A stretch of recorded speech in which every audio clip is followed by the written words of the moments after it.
বাংলাদেশে রাজনীতিতে নতুন মেরুকরণ অনেকগুলা বিষয় চলছে। রাজনৈতিক দলগুলোর মধ্যে প্রচন্ড ধরনের দ্বন্দ্ব।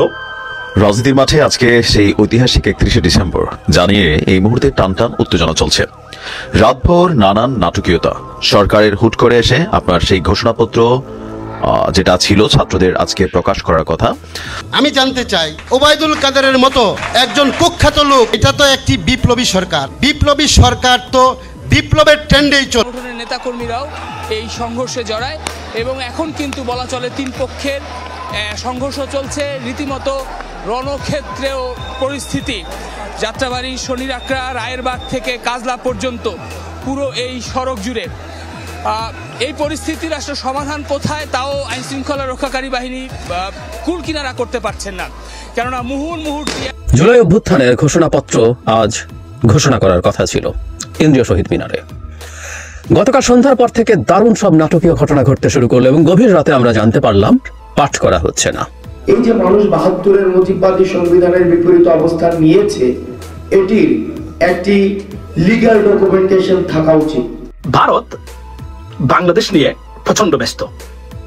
কিভাবে বাংলাদেশের বিরুদ্ধে অপপ্রচার এবং মিসইনফরমেশন বা প্রপাগান্ডা চালিয়ে বাংলাদেশে একটা সাম্প্রদায়িক দাঙ্গা সৃষ্টি করতে পারে।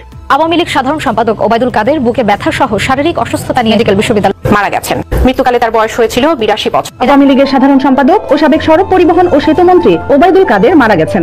আজকে আপনারা সবাই সমবেত হয়েছেন এবং আমার বাবার কফি নিয়ে যাওয়া হচ্ছে, যেটা তার মাতৃভূমি, যেখানে তার শেষ ইচ্ছা ছিল সে কানাইঘাটের সন্তান, সে কানাইঘাটের মাটিতে শায়িত হবে। বিরাট বিরাট মাতবর দেখতেছেন যে আপনার সমন্বয়ক অমুক তমুক, এগুলি ভাই এক একজন ফাঁপানো বেলুন, দেখতে বড়র মতো দেখায়।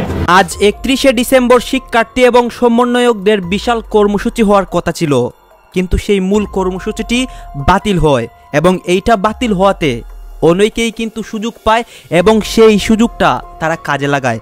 দর্শক শ্রোতা, কি হচ্ছে আজকে সারাদিন 31শে ডিসেম্বর সবকিছু আপনারা দেখতে পারবেন। রাজপথে আওয়ামী লীগের সমর্থকরা তারা কি করে, অন্যদিকে এই সুযোগটি তারা কিভাবে কাজে লাগায়, এই নিয়ে আমাদের দেশের বর্তমান সমন্বয়ক, সরকার, উপদেষ্টা সবাই কিন্তু অনেক কথা বলে। অন্যদিকে আওয়ামী লীগের নেতাকর্মীরাও কথা বলে, তারা কিভাবে এসেছে এবং তারা কিভাবে দেশের মধ্যে এইসব কার্যক্রমগুলো চালাচ্ছে এবং সাহস কোথা থেকে পাচ্ছে, এইসব বিষয় পর্যালোচনা করে আমরা অনেক তথ্য পাই এবং ভিডিও পাই, সেইগুলোই আপনাদের সামনে এক এক করে তুলে ধরবো।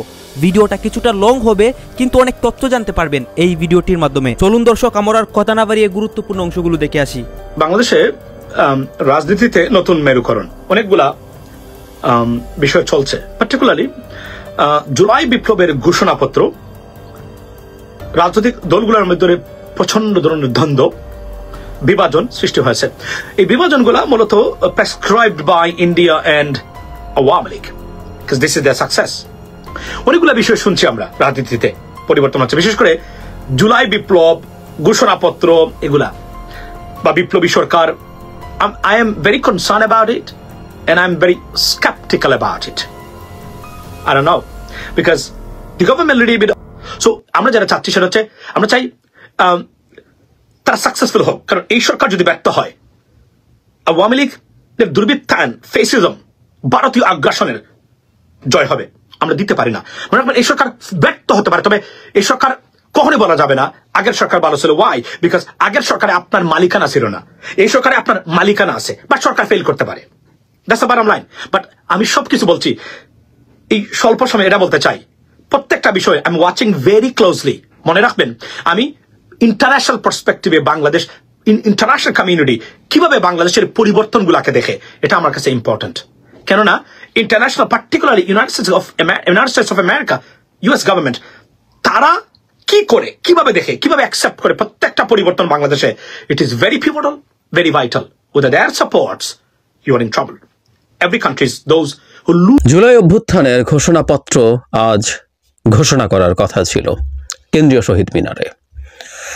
গতকাল সন্ধ্যার পর থেকে দারুণ সব নাটকীয় ঘটনা ঘটতে শুরু করলো এবং গভীর রাতে আমরা জানতে পারলাম সমাবেশটা হচ্ছে, কিন্তু ঘোষণাপত্র আর পাঠ করা হচ্ছে না।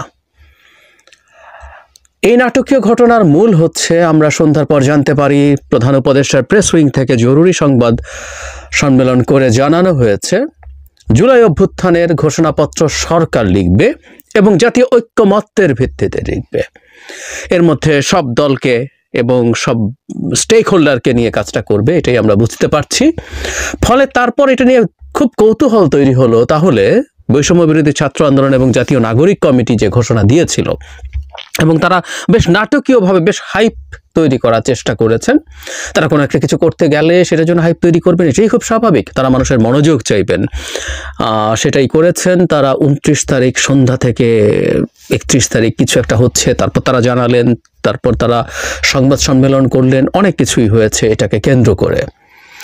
সর্বশেষ আমরা জানতে পারলাম, প্রথম শোনা যাচ্ছিল যে সমাবেশটাই হচ্ছে না, যদিও ঢাকার বাইরে থেকে ততক্ষণে বিভিন্ন জেলা থেকে অংশগ্রহণকারীরা বাসে চড়ে রওনা হয়ে গেছেন, পথে আছেন, সুতরাং তাদের পক্ষে আর এটা বাতিল করা সম্ভব হয়ে ওঠেনি। এবং এখন তারা যেটা বলছেন, তারা বলছেন হলো তারা সমাবেশ করবেন এবং তারা এই ঘোষণাপত্রের জন্য সরকারের উপরে চাপ জারি রাখবেন যাতে সরকার এটা করেন। মুহূর্তে প্রশ্ন ওঠা শুরু হলো, ছাত্ররা কি মানে দুইটা সংগঠন বৈষম্য বিরোধী ছাত্র আন্দোলন এবং জাতীয় নাগরিক কমিটিকে পরাজিত হলো? যেহেতু তারা যেটা করতে চেয়েছিলেন সেটা করতে পারেননি, যদি পরাজিত হয়ে থাকেন কার কাছে পরাজিত হলেন, কারা আসলে চায়নি এটা হোক? আমি জনাব হান্নান মাসুদের একটা ইন্টারভিউ শুনছিলাম সাংবাদিকদের সাথে। তিনি বৈঠক শেষে বেরিয়ে এসে বলছিলেন যে দেশি বিদেশি নানা চক্রান্ত ছিল, তারা যেন এই ঘোষণাপত্র দিতে না পারেন। তো তার কথা মতে যে চক্রান্ত তো তাহলে সফল হলো, তবে আবার তারা বিজয় দাবি করছেন এভাবে যে যেহেতু সরকারকে শেষ পর্যন্ত তাদের কারণেই এরকম একটা পদক্ষেপ নিতে হয়েছে, সেটাও তাদের একরকম বিজয়। অনেক রকম ন্যারেটিভ সামনে আসছে, কোনো সন্দেহ নাই। আমরা একটু বোঝার চেষ্টা করব, কে জিতলো কে হারলো, বা এই বাইনারিতে কি যাওয়ার দরকার আছে সেসব নিয়ে। ছাত্ররা যখন এরকম একটা কর্মসূচি ঘোষণা করলো তখন যেটা করতে পারেনি, তাই শুরুতে মনে হতেই পারে তারা পরাজিত হয়েছেন। এবং অ্যাপারেন্টলি তারা কারোর সাথে আবারও তেমন কোনো কথা বলেননি। আমি একটা পত্রিকায় দেখেছি যে তারা বিভিন্ন দলকে তাদের এই ঘোষণাপত্রটি পাঠিয়েছেন। এখন পাঠিয়ে কি জানতে চেয়েছেন আমি জানি না, তারা কি এটা করবো কি করবো না জানতে চেয়েছেন নাকি মডিফিকেশন চেয়েছেন। মানে ওই যে রাষ্ট্রপতির ক্ষেত্রে যেমন হলো যে আমরা এটা করব, কিভাবে করব আসুন আলোচনা করি, তারা আগে ঘোষণা করে দিলেন। সো তারা একটা প্রক্লেমেশন সবাইকে নিয়ে করতে চেয়েছেন বলে মনে হয় না। তারা এটা নিজেরা লিখেছেন, লিখে হয়তো পাঠিয়েছেন, কিন্তু তারা এটা করতে চেয়েছেন এবং তারা যেহেতু করতে পারছেন না, কারণ এটা করতে গেলেই সংঘাত তৈরি হতো। সরকার অলরেডি বলেছে, তাহলে সরকার যদি বলে তারা করবেন, তারা এখন কেন করছেন? আবার না করাতেও একটা সংঘাতকে এড়ানো গেল বলে মনে করি। শুধুমাত্র সরকারের সাথে সংঘাত না, বিরোধী বিশেষ করে বিএনপির সাথে একটা সংঘাত তৈরির পরিস্থিতি হয়েছিল, সেটা থেকেও সরে আসা গেল। সরকারের সাথে সংঘাত করা, সরকার যখন বলছে সব দল মতকে নিয়ে করবে, তখন তাদের এটার আবার করতে যাওয়া বাড়াবাড়ি বা একটু তার মানে তারা সরকারের বিরুদ্ধে দাঁড়াচ্ছেন। কারণ সরকার যখন আলোচনা করবেন তখন এদেরকেও সাথে নেবেন নিশ্চয়ই, কারণ এই আন্দোলনে খুবই গুরুত্বপূর্ণ ভূমিকা তারা রেখেছেন, কোনো সন্দেহ নেই, তারা অতি গুরুত্বপূর্ণ স্টেক হোল্ডার। তো সেটা সংঘাত। আবার বিএনপির আমরা দেখেছি, বিশেষ করে তারা ৭২ সংবিধানের কবর রচনা করবেন যখন সংবাদ সম্মেলন বলছেন, তখন বিএনপির পক্ষ থেকে ফর্মালি এটাকে প্রতিবাদ করা হয়েছে। একাধিক কেন্দ্রীয় নেতা, গুরুত্বপূর্ণ বড় বড় নেতারাই এটার প্রতিবাদ করেছেন। তাতে আমরা এটা খুব স্পষ্টভাবে বুঝতে পারি, এটা ঘোষণা করা হয়ে গেলে বিএনপির সাথে সংঘাত আরো বাড়ত। এমনিতেই নানান ইস্যুতে এই দুটো সংগঠনের সাথে বিএনপির বেশ ভালো দ্বন্দ্ব তৈরি হয়েছে। বিএনপির সাথে এখন আসলে জামায়াতেরও দ্বন্দ্ব দেখছি, এবং এই দুটো সংগঠন বৈষম্য বিরোধী ছাত্র আন্দোলন এবং জাতীয় নাগরিক কমিটিরও দ্বন্দ্ব দেখছি। সো এটা এড়ানো গেল। এবং ওই যে বললাম, যেহেতু তারা এটা করতে পারলেন না, তাতে তাদের পরাজয় মনে হতে পারে, এবং মনে হতে পারে বিএনপির কাছেই তাদের পরাজয় হয়েছে। কারণ আমি এটা অনুমান, আমি নিশ্চিত নই বা কোনো খবর আমি পেয়েছি তা না, বাইরের বিশ্লেষণটা এরকম মনে হতে পারে। প্রিভিয়াস ঘটনার সাথে যদি মেলাই, রাষ্ট্রপতির ক্ষেত্রে যা ঘটেছে, এই প্রক্লেমেশনটা যখন করা হচ্ছে তখন এটার ক্ষেত্রে বিএনপির অ্যাটিটিউড দেখেই প্রধান উপদেষ্টা বা উপদেষ্টা পরিষদ বা সরকার, আমরা এভাবে বলবো, তারা নিজেরা একটা প্রক্লেমেশন লেখার তাগাদা অনুভব করেছেন যে এতে হাসিনা বিরোধী যে মুভমেন্ট, তাতে যে শক্তিগুলো ছিল, যারা ছিলেন, তাদের মধ্যে একটা বিভেদ তৈরি হতে যাচ্ছে এবং এটা আরো বড় ফল্ট লাইন তৈরি করতে পারে। সুতরাং এটার কারণেই হয়ে ওঠে নাই। তার মানে আমরা যদি এভাবে বলি, বিএনপি এটা পছন্দ করছে না বা চাইছে না বলেই শেষ পর্যন্ত এটা হয়নি। তাই এটা এক ধরনের বিজয় বিএনপির হয়েছে, পরাজয় হয়েছে ছাত্রদের, এভাবে বলা যেতে পারে। কেউ কেউ এভাবে বলার চেষ্টা করতে পারেন। এর সাথে একটা জিনিস একটু যোগ করে রাখা দরকার, যে ছাত্ররা, আমি মনে করি যে আসলে এটার মাধ্যমে যখন আমরা একটা সংঘাতময় পরিস্থিতি থেকে বেরিয়ে আসতে পেরেছি, আমি এটা নিয়ে যে ভিডিও করেছিলাম সেটাতে আমি খুব স্পষ্টভাবে দাবি করেছি যে এটা আমাদের এই এমনিতে চলতে থাকা বিভেদকে আরো বাড়িয়ে তুলবে।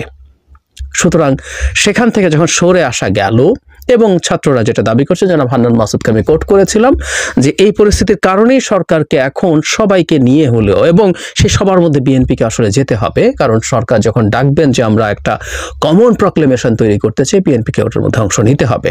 ওর মধ্যে হয়তো আবার দ্বন্দ্ব হতে পারে, এবং সেটা কোন পর্যায়ে থাকতে পারে আমরা জানি না, কারণ প্রক্লেমেশনের মধ্যে কোন জিনিসগুলোকে কতটুকু গুরুত্ব দেওয়া হবে, কতটুকু গুরুত্ব দিতে হবে, এর মধ্যে প্রত্যেকেরই পার্সোনাল ইন্টারেস্ট আছে। যেমন একটা ছোট উদাহরণ দিই, ৭১কে নতুন প্রক্লেমেশনে কতটুকু গুরুত্ব দেওয়া হবে এটা নিয়ে বিভেদ আছে। বিএনপির গ্লোরিয়াস মুক্তিযুদ্ধের হিস্ট্রি আছে। বিএনপির প্রতিষ্ঠাতা জনাব জিয়াউর রহমান আমাদের স্বাধীনতার ঘোষণা করেছেন, তিনি সেক্টর কমান্ডার ছিলেন, এবং শেষ পর্যায়ে এসে যখন 3টা ফোর্স তৈরি হয়েছিল তার মধ্যে একটা ফোর্স, জেড ফোর্সকে উনি নেতৃত্ব দিয়েছেন। গ্লোরিয়াস হিস্ট্রি আছে। সো বিএনপি চাইবে ৭১ অনেক বড়ভাবে থাকুক, কিন্তু এই মুভমেন্টে গুরুত্বপূর্ণভাবে ছিল, বা তার আগেও ছিল, জামায়াতে ইসলামী, তাদের ৭১-এর লজ্জাস্কর ইতিহাস আছে। আমি তাদের যুদ্ধাপরাধ বা মানবতা বিরোধী অপরাধ যদি সরিয়েও রাখি, যে নৈতিক সমর্থন তারা পাকিস্তানকে দিয়েছিল, এটাকেও ভুল না, এটাকে আমি অপরাধ হিসেবে দেখতে চাই। আমি এটা নিয়ে কথা বলেছি আগেও। সো তারা চাইবেন ৭১কে যতটা মুছে ফেলা যায়, কমিয়ে ফেলা যায়, ডাউন টোন করা যায়, ২৪-এর পাটাতনে দাঁড়িয়েই সব কিছু হবে, সেরকম একটা ন্যারেটিভ আনা যায়। সো কতটুকু আসলে সফল হবে আমি সন্দিহান আছি, কিন্তু তারপরও এই চেষ্টা যখন হচ্ছে, বিএনপিকেও যেতে হচ্ছে, সবাইকে নিয়ে যাওয়া হচ্ছে, এটাও এক ধরনের বিজয় হিসেবে দেখার স্কোপ আছে। তবে দিনের শেষে এটা আসলে ভালো হয়েছে। কেউ যদি মনে করেন যে তারও প্রাথমিকভাবে কিছুটা পরাজয় হয়েছে, ধরলাম আমরা যদি তার তর্কের খাতিরে ধরে নিই যে বৈষম্য বিরোধী ছাত্র আন্দোলনের ক্ষেত্রে এটা তাদের একটু কিছুটা পরাজয় হয়েছে, যদি আমরা এভাবে বলি, তাতেও সমস্যা নেই। আমি তাদেরকে এভাবে বলতে চাই, ওয়েলকাম টু পলিটিক্স। রাজনীতি টাফ জিনিস। আমরা এই আন্দোলনগুলোর মধ্যে কাউকে বিভিন্ন তত্ত্ব আওড়াতে দেখি, আমাদের কারো মনে হয় কতগুলো তত্ত্ব দিয়েই বাংলাদেশের রাজনীতি চলে। উত্তর হচ্ছে না, তত্ত্ব দিয়ে সারা পৃথিবীরই রাজনীতি চলে না, আর আমাদের তো আরো চলে না। এবং রাজনীতি এই মাঠে দাঁড়িয়েই শিখতে হবে। তারা মাঠে আছেন, একটা শক্তি নিয়ে আছেন, তারা কাউকে দিয়ে ব্যবহৃত হচ্ছেন কিনা শুভাকাঙ্ক্ষী মনে হতে পারে, কেউ একজন বলছেন বা কয়েকজন মিলে বলছেন, তারা মনে করছেন এটাই সঠিক কথা, নাও হতে পারে, তাদেরকে ব্যবহার করা হতে পারে। একটা টার্ম আমরা কথ্য ভাষায় ব্যবহার করি না, ঘাড়ে বন্দুক রেখে গুলি করা, তাদের ঘাড়ে বন্দুক রেখে কেউ গুলি করতে চাইছে কিনা সেটা দেখতে হবে। আমি তাই মনে করি, ইনফ্যাক্ট এই দুটো সংগঠনের ঘাড়ে বন্দুক রেখে কেউ গুলি করার চেষ্টা করছে প্রথম দিন থেকে। আমি এটার বিরুদ্ধে কথা বলেছি। প্রতিটা আসলে আদতে আমাদের এই গণ অভ্যুত্থানের ফলাফলকে নষ্ট করার জন্য এইসব করা হয়েছে। সো তারাও শিখলেন, বা তারা যদি সেটা মনে নাও করেন, তাদের যে প্রসিডিওরাল জায়গায় তারা ঠিক ছিলেন না, সেটা আবার তাদের লার্নিং হলো।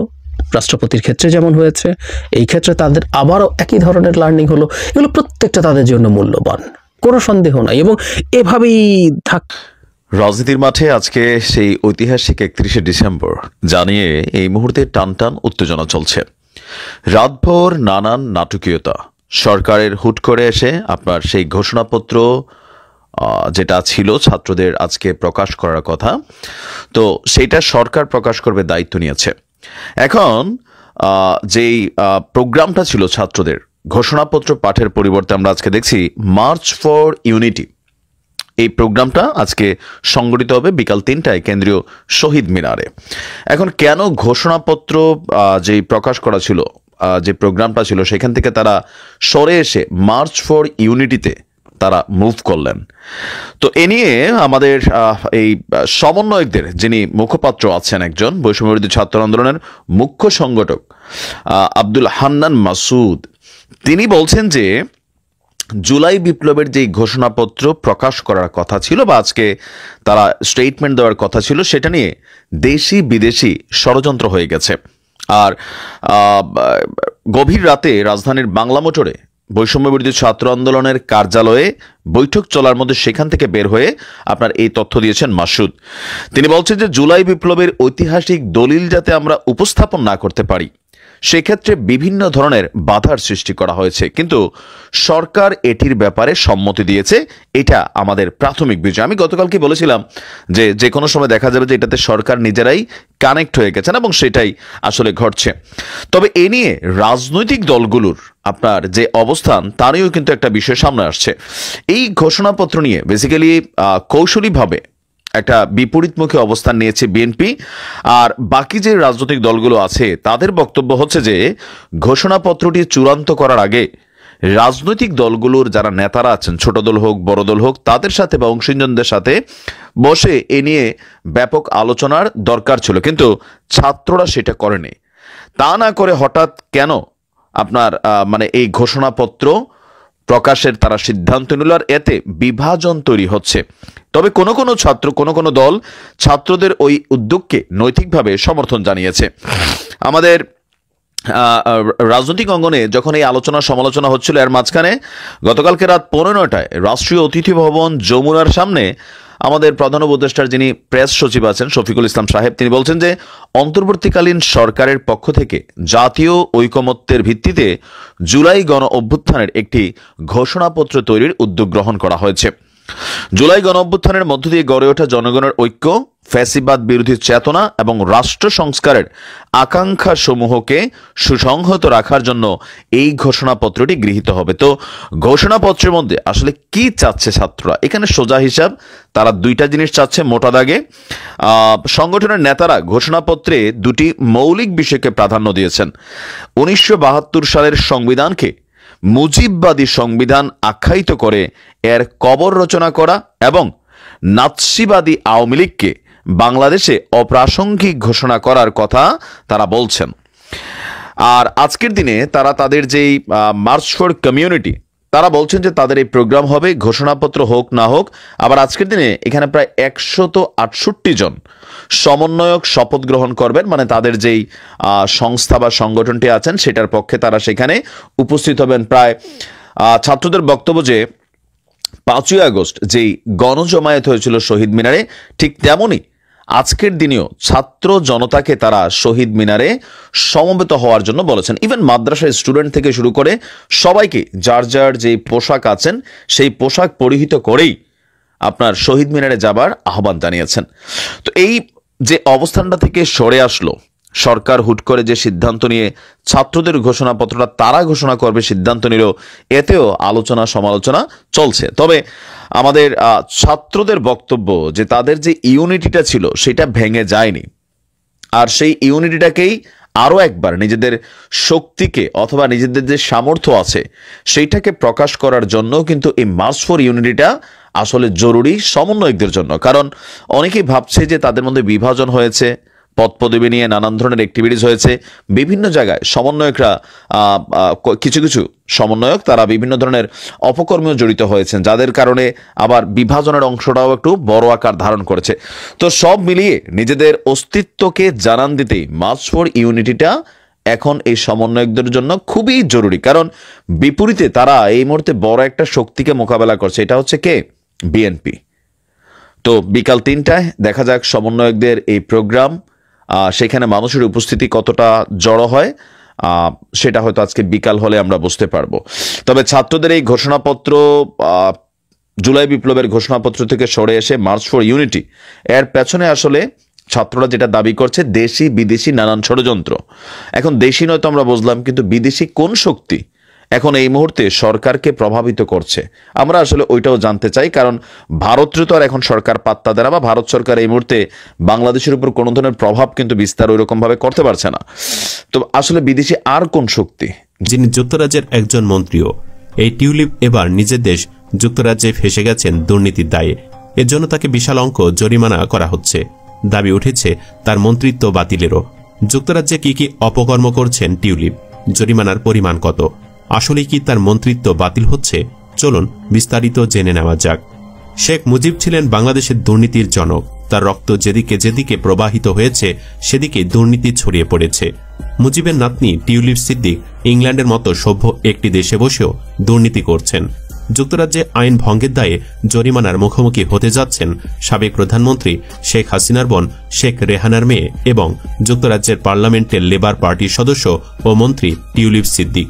মূলত একটি সম্পত্তি থেকে ভাড়া বাবদ আয় 1 বছরের বেশি সময় গোপন রাখার অভিযোগে তাকে 1.5 লাখ ইউরো বা 1,87 লাখ টাকা জরিমানা করা হচ্ছে বলে জানিয়েছে দেশটির কর্তৃপক্ষ।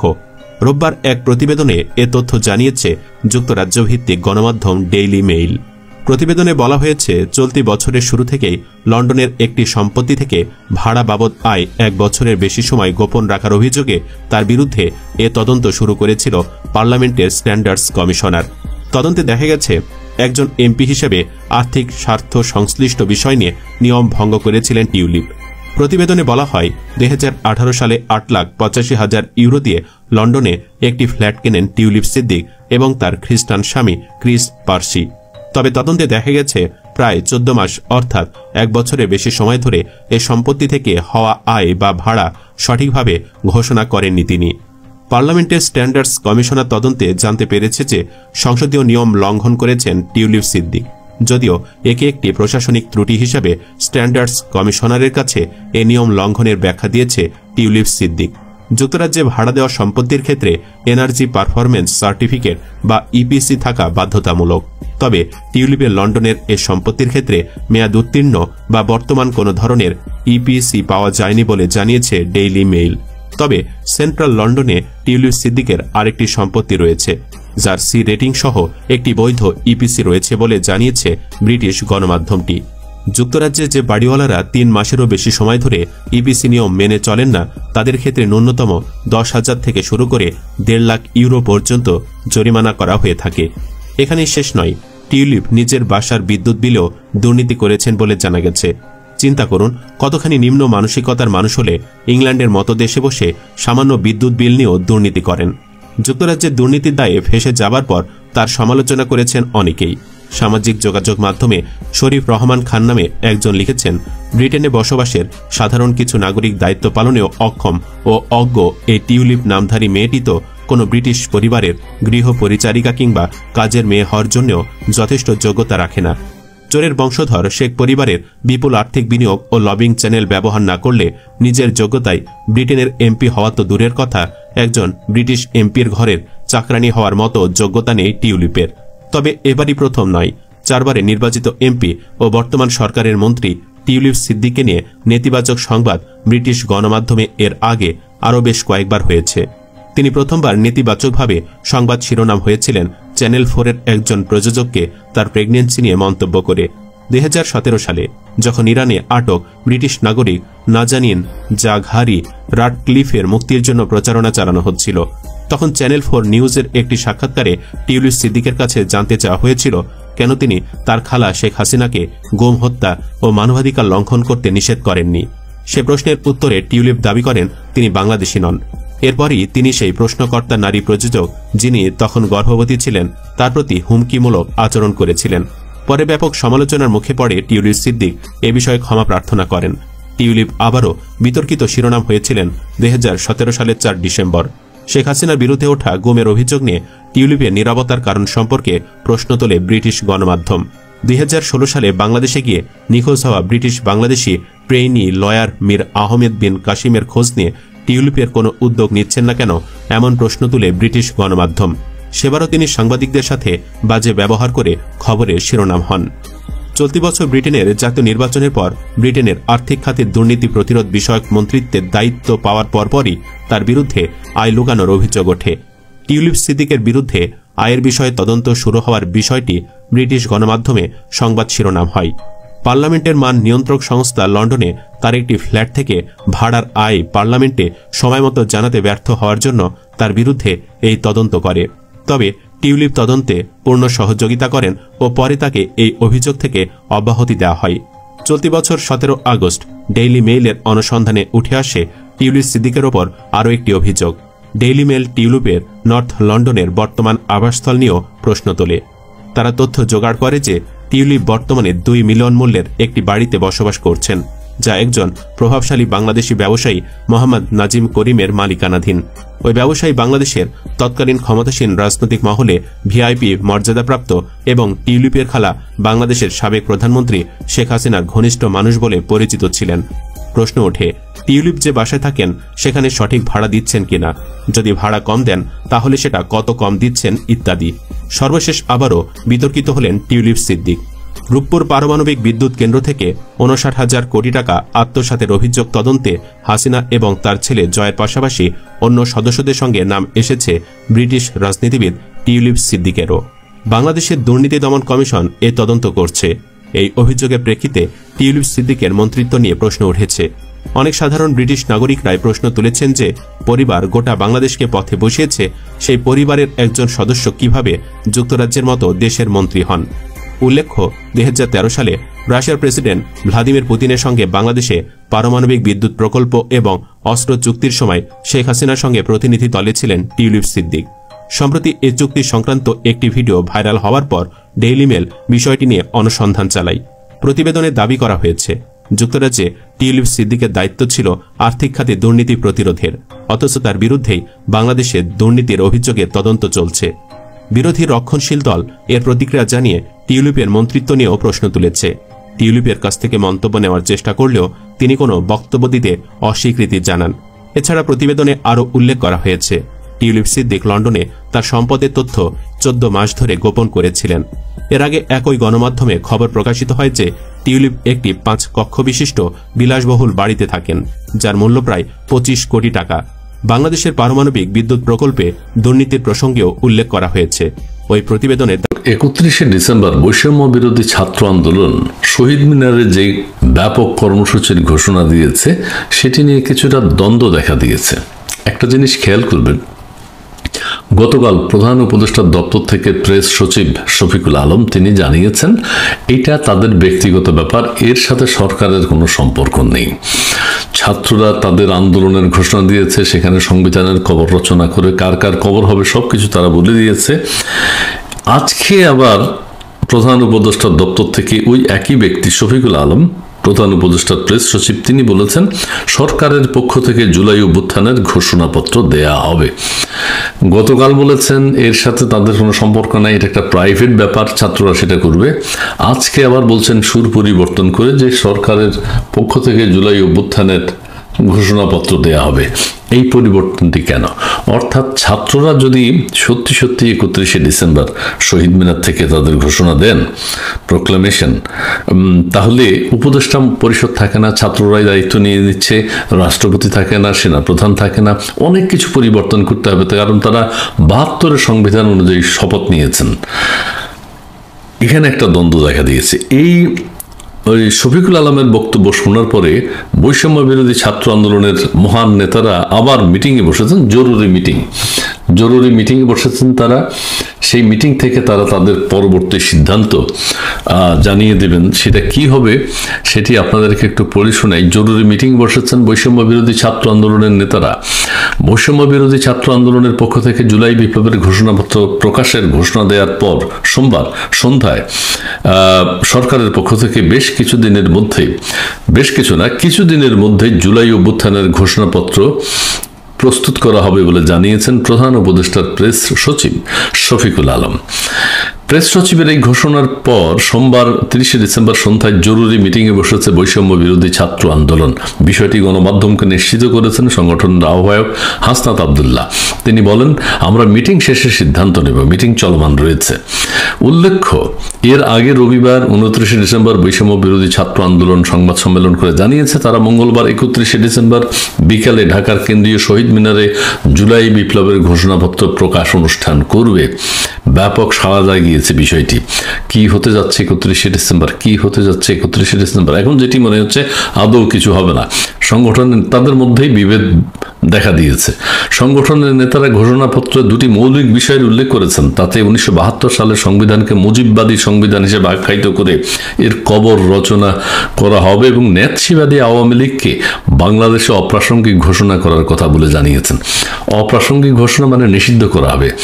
নিষিদ্ধ করলে দেশের রাজনীতিতে কোথায় কি অবস্থায় দাঁড়াবে রাজনীতি সেটি কিন্তু দেখা যাবে। তার আগে বলে নেই 31শে ডিসেম্বর যে দাপটের সাথে তারা শহীদ মিনার একত্রিত হওয়ার কথা বলেছে সেই দাপট কিন্তু এখন আর নেই।